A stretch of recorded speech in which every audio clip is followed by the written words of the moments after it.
Welcome to the Bryan City Council meeting of Monday, July 20th, 2026. Please stand.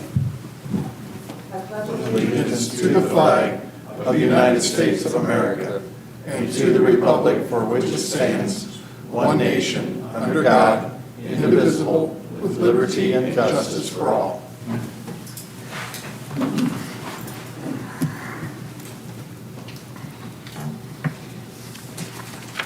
I'd like to have a motion to approve the minutes of July 6th. I'll move to approve. I'll second. Rick, Yes. Mary, Yes. Jim, Yes. Steve, Yes. and John. Yes. Agenda item 3 is hearing of any public concerns from Bryan residents. State your name and address, please. Steve Cox, Huntington Drive. Wanted to inform you that this morning, the county engineer's office did repave Huntington, or the Eastland Estates. Very, very clean operation. Not a whole heck of a lot of gravel was put down, but as far as excess that would end up in the yards, et cetera, there was none. So you're all invited to come out and take a look at what is there now. It's appreciated. They were especially courteous in the fact that any driveway that abutted the road surface itself had a cloth laid out, gravel put in it to avoid the tar getting into the driveway itself. And those were picked up afterwards, and they went back and actually hand brushed the edges of the road into the surface. That was a very good job. And it wasn't exceptionally thick. I mean, it's not like we have a reverse curb at this particular point in time on the road, but you're more than welcome to come out and take a look at it. The one thing I would have requested would have been the notification tag was delivered to my house Friday morning, a little before 9 o'clock in the morning, which I found after I came back from breakfast. That's not a lot of time to get ready. And it was from the city of Bryan.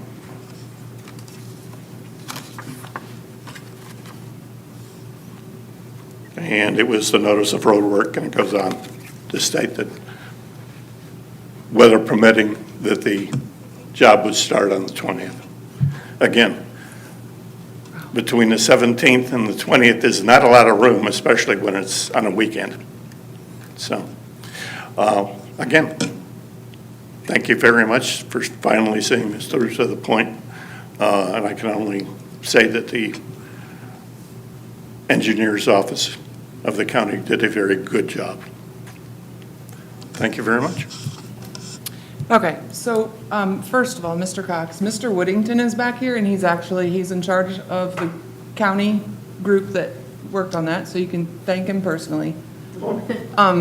Just wanted to point him out because he snuck in the back. Okay, if you don't mind, I'll step over. Absolutely, but I do want to point out, like, most residents don't get the weekend to prepare for that kind of work, so I think the engineer did you a favor by bringing it on Friday. Well, take a look at it this way. As far as that goes, if you had gone to work at the standard rush hour, you would not have gotten that notice until you came back to your house. Right, which means you have a full Saturday and Sunday to prepare for that versus if you get it on a Monday for, well, no, I'm saying sometimes. We were called Friday morning and told they were gonna be here Monday morning, so. Sorry, called. That's as much No, he was notification as called. I could give. Yeah, I had to finish up somewhere else. Absolutely. Before I could get there. yeah, so I think it's just unfortunate that there's just always something to complain about, but I would appreciate if you would thank him. Thank you. So I think, council, with this, if we can all agree, Huntington Drive has been taken care of. You're welcome to drive out there before you answer that. But I think that the administration and the city would appreciate a final ruling on whether we can put this to bed. Drove through there today after I saw that it was completed, and it looks very, very good. I was very pleased with the outcomes, and it's just a matter now of the stone settling in and, being set from, with the heat and everything, but yeah, it was a very good job. And next week, we will go out and sweep up any loose stone that there is. I drove through there as well. Very nice done.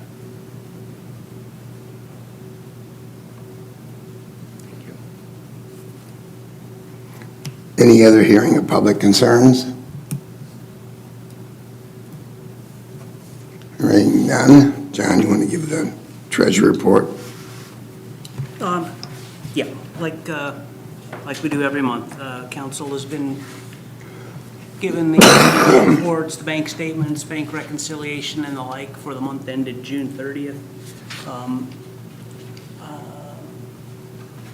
You might note that because of the change in the Board of Public Affairs meeting schedule, they saw these documents last week.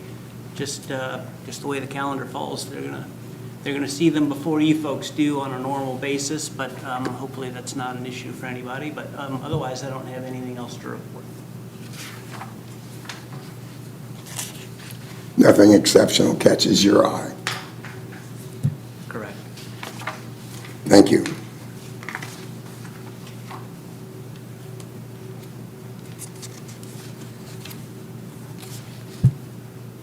We can move on to the agenda item 5. John, if you would please, number and read. Oh, I'll I'm sorry, move to, my bad. The Clerk-Treasurer's report, could I have a motion, please? I'll move to approve. I'll second. Jim? Yes. Steve? Yes. Rick? Yes. Mary? Yes. And John? Yes. Thank you. Now, John, would you be willing to read and number agenda item number 5, please? Ordinance number 32, 2026, an ordinance providing for annual appropriations for the city of Bryan for the fiscal year ending December 31st, 2026, and declaring an emergency. The list of items in this, that pertain to this ordinance are, there's several. Some of them you have had reported to you earlier, parks donations and the like, that this appropriation is, they're all either donations, grants the police department receive or the fire department. There is some more lingering insurance reimbursement for hail damage to vehicles. Now that the vehicles are getting repaired and we get an actual bill, there's some additional reimbursement to the city. So, and then, yeah, there was some damage in one of the storms to the gutter system at the senior center. We got that money from insurance as well. So, dollar for dollar, this is new money, and we're appropriating it to pay for those expenses. I'll move to suspend. I'll second. Rick? Yes. Mary? Yes. Jim? Yes. Steve? Yes. And John? Yes. I'll move to approve. Second. Mary? Yes. Jim? Yes. Rick? Yes. Steve? Yes. And John? Yes.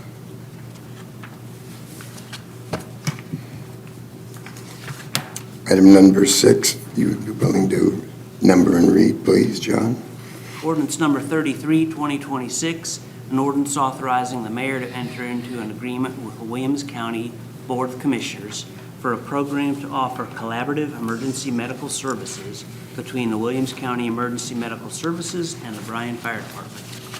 Hey, good evening. This is the, I guess I'll say, the final cleanup of our temporary, for the pilot that we started a little over a year ago. I think we've worked out a lot of the kinks, tried to get some things put into a language that should allow us to continue to operate in this cooperative manner, and just review it on an annual basis to make sure that we don't have any major changes. But things are going well all across the board. So we're happy with the language that's in the MOU. And we beat this back and forth for the last 6 months, and it's time to get it signed. I'm happy you're happy. I have some questions. Yes. Are you shocked? No. Attaboy. Yeah, nothing critical, just more understanding than anything. under the equipment and supplies, it says that the City of Bryan Fire, if they desire to stock the ambulance, I presume we so desire? We have done some things we've put on there. Beginning of the year, we bought the AED, Yeah, or our the monitor. monitor that we bought. That was a piece of equipment. We have some other things that we had owned prior, with our ambulance that we had owned prior. We brought that Brought equipment it over. So anything that they are not supplying, if we want that on there, because it's not within the items that they're putting on their medic units, then yeah, we still could. Becomes our equipment, we're still owning it. That's really all that amounts to. If they're providing it, it's their equipment, they're maintaining it. But they're servicing everything. We've got exactly the same equipment they have. If we purchase something, it's identical to what they're using on the life squads. And through the process of a few years ago, I do understand the difference, but I'm not sure the public does. So if we could take that into account at this question. It says under the response and transport that the City of Bryan Fire Department will provide for basic life support transport except for Hillside. You want to elaborate on that, the difference between that and other? So Medical we'll transports. start with the basic transport. We have EMT basics, so we are providing a BLS service as opposed to an advanced life safety, which would either at the lower level be an intermediate EMT. They've got a few more things they can do, but primarily you're looking at paramedic level, which gives you a lot more medical treatments that can be done in the field. It's still good, reliable. Most of the medic units throughout the county are staffed by EMT basics, which we're at the same level. And we're all meeting the same requirements that the county has for all the other basics. And we're working directly under their medical director, so we have the same level. I appreciate that. I think some people freak out when they see that. All of a sudden, are we going to have doctors on the, and my response was trying to keep a straight face, no. But I do think that's a good clarification. Thank you. It says the City of Bryan Fire Department will be paged to all medical calls as first responders. That's being done now, correct? Yes. Because in the paper, even today, I think it was today's paper, it seems like, everyone that had a fire emergency, if you will, it said that the EMS also was there. So sometimes that confuses people as well, Yeah. if you have the opportunity to explain. The EMS first responder page, we had talked about using two different pages, one for Medic 2 and one for first responders. To simplify it, we just used the same page. If we have the staffing to cover the ambulance, and it gives us a little bit of flexibility for staffing as we change throughout the day. We may already be on a fire call. If we've got personnel available, we can run that as first responder as opposed to running as the medic unit.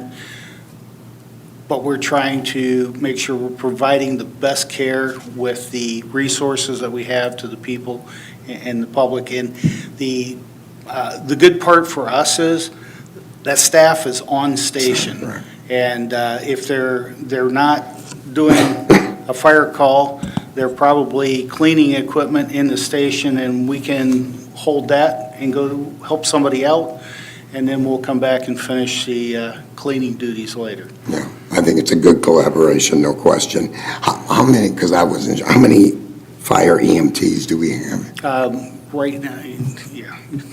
Sorry. I'm just trying to think of how many don't have any The EMT certification. I've got one that is a first responder only, which is the level below a basic, and I have one that has no certification right now. Okay.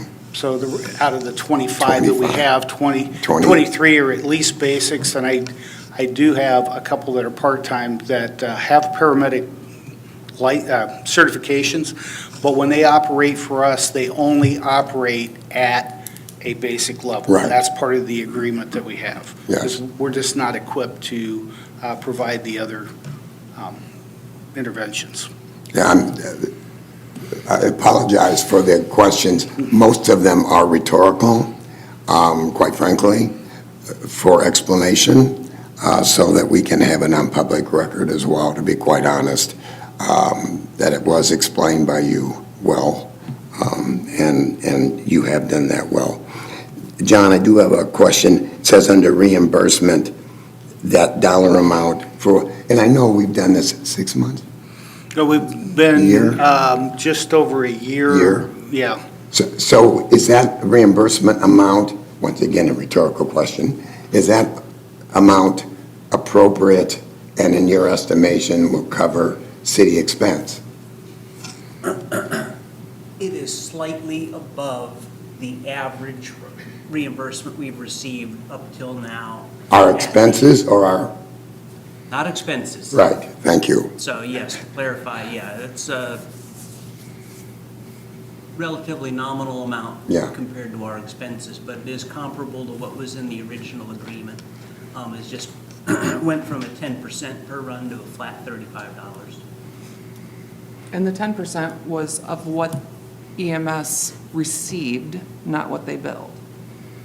Yeah, And well, so it's a lot I'm of sorry. calculation for them, so the 35 is just what we get per run. Yeah, Keeping in mind that expenses are going to be there whether Right. we're doing this or not, because Yes. we were already running as first responders. thank you, which is kind of my whole point to this diatribe, quite frankly. Right, so actually, we're getting at least something back, because Right. otherwise we're providing service and we were doing it. I'm not getting at it no reimbursed cost. at all. We weren't doing any transport, Yes. but we were doing a lot of the work and just not getting reimbursed. And I think more than the economics, which is important more to some people than others, I think it's the cooperation that I feel very good about. And then when you juxtapose that with my cautiousness, I appreciate the 30-day out on both sides. If things go awry, and heaven help us if they can't be fixed, which I believe they could be, I think this is a very good memorandum of understanding, and one that will last longer than one of recent national issues. So, And I think, again, a lot of the goal was to make sure we were taking care of the citizens within our fire district, too. yes, When we send first responders and then we have to wait for an ambulance and can't help them more than the basic EMT Right. level, that's difficult, not just for the families, but also for our firemen. Sure. And also, you know, with the EMS financial strains they've had, we're hoping to alleviate some of that for them. yeah. Yeah, especially if someone dies, you're left as the first responder with, had we had somebody there in time that could have dealt with that, they could have maybe been saved. So, yeah, I think it's I Or being 2 appreciate it. minutes from the hospital, Yeah. sometimes in our location, getting Yeah. them there versus being able to put in an IV, I think. And again, they don't come one at a time scheduled, they come three on top of each other. And, yeah, if we can alleviate somebody from driving from Eden or Stryker to make a patient transport, it's safer for everybody, it's more cost efficient, and it's ultimately better for the patient and the citizens. And that's really what our goal was. The financial piece was there because we got to do something, but that was never, the intent was not to make money out of this. It was just to No. make sure we didn't take a bath on it, so to And the speak. intent of my question was to, once again, have on public record that we do not anticipate losing money. You have no Yeah. idea how many questions I fielded about, Well, this is going to cost the city $6.5 billion, and that's an exaggeration, but it's going to cost the city money, I know it is. And me saying, no, it's not, isn't as helpful as you all. So thank you. I think the other important key was part of the negotiation, and really a major deal breaker in the negotiation was the county must provide the ambulance. The city was not going to put Right. money in for an ambulance because of the 30-day out clause. Why invest money in that kind of Right. equipment for either side to say we're done in 30 days? I have just a clarification. You mentioned that some of our people have certification for a higher level of EMT, but when they're running for the fire department, they run as basic EMT. So they're only authorized to go so far as treatment before they is that what that means? or- What it means is, in the case of basics, we have a list of about 6 drugs that we can administer. And Okay. the paramedics have a lot more available to them, including narcotics, pain relievers, things that we cannot do, and we don't carry them for licensing issues, and also because of the training and some other things that are required prior to being able to administer. So we're all following under the Ohio protocols, but Dr. Brookins has set some additional protocols on us as medical director, and we're following those. And one of the things that we found that would make it easier, because the ambulance is not but not equipped with those ALS items, and it becomes a little bit of a logistical issue with tracking. So because they're not there, we have the stuff for basic. That's where we're going to operate, and that's where we kind of drew the line. We said, okay, we're going to handle it at that BLS level. We're close to the hospital, that's a big difference. And yes, there's times where we need those interventions. The good part is, usually we can get a paramedic there and they have their drug box with them. Even if it's one paramedic with a complement of 2 EMTs and an ambulance, we can transport that person and turn our BLS ambulance into essentially an ALS-equipped ambulance to get that person in, because we have that county paramedic there. So there's things that ebb and flow, back and forth, and we're continuing looking at it, but we also have to follow the Ohio guidelines to make sure that we stay within that protocols that are set for us. So they have Schedule II drugs on that? Correct, yes. Yeah, I mean, I wasn't aware of that, but that certainly makes sense. And if I'm in pain, I want someone who can't just look at it and say, yeah, that would help, I'm sorry, I can't give it to you. Yeah. We can get you to the hospital. Yeah, we can get you to the hospital. We can keep you breathing. Just hang on for 3 or 4 minutes, you'll be fine. All right, thank you. Thank you. Chief, what you're telling us, this is a win-win Yes. for Bryan, Yeah. and really Williams County too, because it allows our EMS services, both here in Bryan and in the county, to serve our citizens at the highest level possible. And they've really looked at what we've done, and they've tried to figure out how they can make this work in the other villages around and work with them. And they've got similar programs where, in most cases, the first responders are actually employees of the county as opposed to the fire department. There are exceptions to that, but again, looking at the model that we've built here, they're hoping that they can expand this out in the future, because it is a better delivery model, and that's what we're looking at. How can we do it cost efficiently, provide good service, and maintain the skill level that we need to? It's a more sustainable model for sure. And I would assume some of the other communities, one of the problems that they're running into is just having the bodies to be able to. Staffing is the issue, and we're fortunate in that we have 24-hour staff that we're able to at least supplement this and help out in that manner. So they're going to be there anyway. This is just one more job that we've taken on. And thank you for doing that. Yeah, thank you for this. Thank you.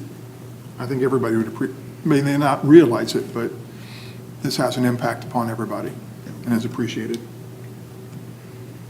Well, I'll move to suspend. I'll second. Rick, Yes. Steve, Yes. Jim, Yes. Mary, Yes. and John. Yes. I'll move to approve. I'll second. Mary, Yes. Jim, Yes. Rick, Yes. Steve, Yes. and John. Yes. Thank you, Chief. Thank you, Chief. Thank all your staff, please. Agenda item number 7, John, if you would please number and read. Resolution number 34, 2026, a resolution authorizing the Clerk-Treasurer to advertise for bids for the project known as 2026 South Walnut Area Sanitary Sewer Improvements. Good evening. Last fall, we applied for a couple of Ohio Public Works projects. We were awarded one of them for sanitary sewer. It was a $350,000 project cost. It will be sanitary sewer repair or replacement in the alley between South Main and South Walnut from High to Maple. So 2 blocks worth, 56 taps. It's quite a few taps in there. Again, it was about a $350,000 estimate. We actually planned for it, so it's budgeted. So I would request that you authorize us to proceed with bidding this so we can get started on it. I'll move to suspend. I'll second. Jim? Yes. Mary? Yes. Rick? Yes. Steve? Yes. And John? Yes. And I'll move to approve. And I'll second. Steve? Yes. Rick? Yes. Jim? Yes. Mary? Yes. And John? Yes. All right, thank you. And as a side note, I'll probably be back at the next meeting to ask for permission to apply for 2 more projects. We'll apply for a sewer and a water project as well for next year, because that's that time of year. Those applications are due in September, so we'll have some more. Hopefully, we'll be lucky again. Wonderful. Yep, thank you. Thank you. Got another one. Yep, I think you're up. Yeah. Yep.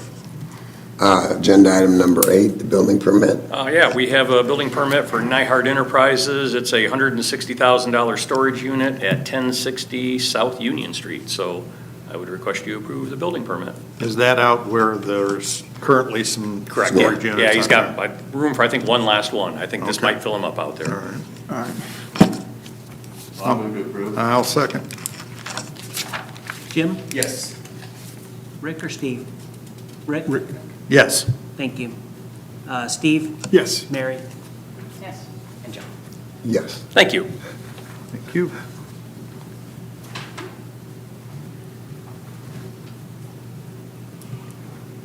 My all-time favorite, the liquor permit. Everybody's favorite. So this liquor permit is not new. It's actually a transfer in name only. I think you guys know that Clarence Wheeler sold Jackie Blues to the Dalen Donato, so they're changing the name. So I am going to request a motion from council to waive the local hearing. I'll make a motion. I'll second. Mary? Yes. Steve? Yes.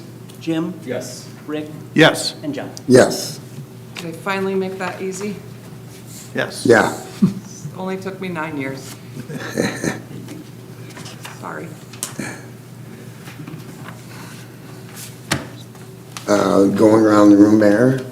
I do want to remind everybody, this weekend is Flair on the Square, so if you're not volunteering at that event, go up and support it. It's a wonderful, wonderful community event that's got a little bit for everything, and I know they also showcase our high school artists and dancers, which is always really cool. And I want to bring a little special attention to the Parks Department. They have had 3 really, really big weekends in the park, and a lot of people helped. I mean, the street department, the police department, fire department, there were a lot of hands on deck for that between barricades and markings and you know, they've had Memorial 5Ks, they had swim champs, they had the state Acme tournament, they've had amphitheater concerts. I just can't even tell you how many things they've done, and they've just done a wonderful job. So I know Ben's not here tonight, but I do want to give kudos to everybody that helped make those events successful and safe in the community. And I think that's all I have for tonight. John, Nothing else. gents. Yeah, I'm acting on behalf of Andrew tonight. He left a couple papers on your desk up there.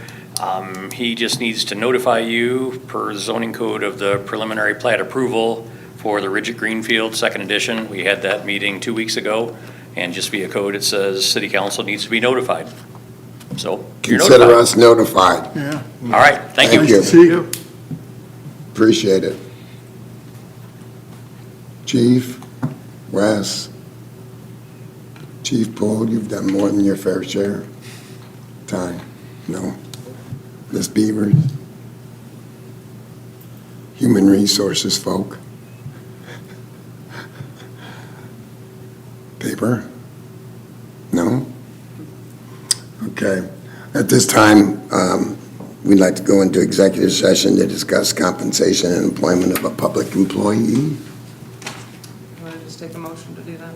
I'll I'll move to approve. I'll second. Jim? Yes. Steve? Yes. Rick? Yes. Mary? Yes. And John? Yes. I don't Thank you for expect any attending. action newspapers. All right. Hey, Brian.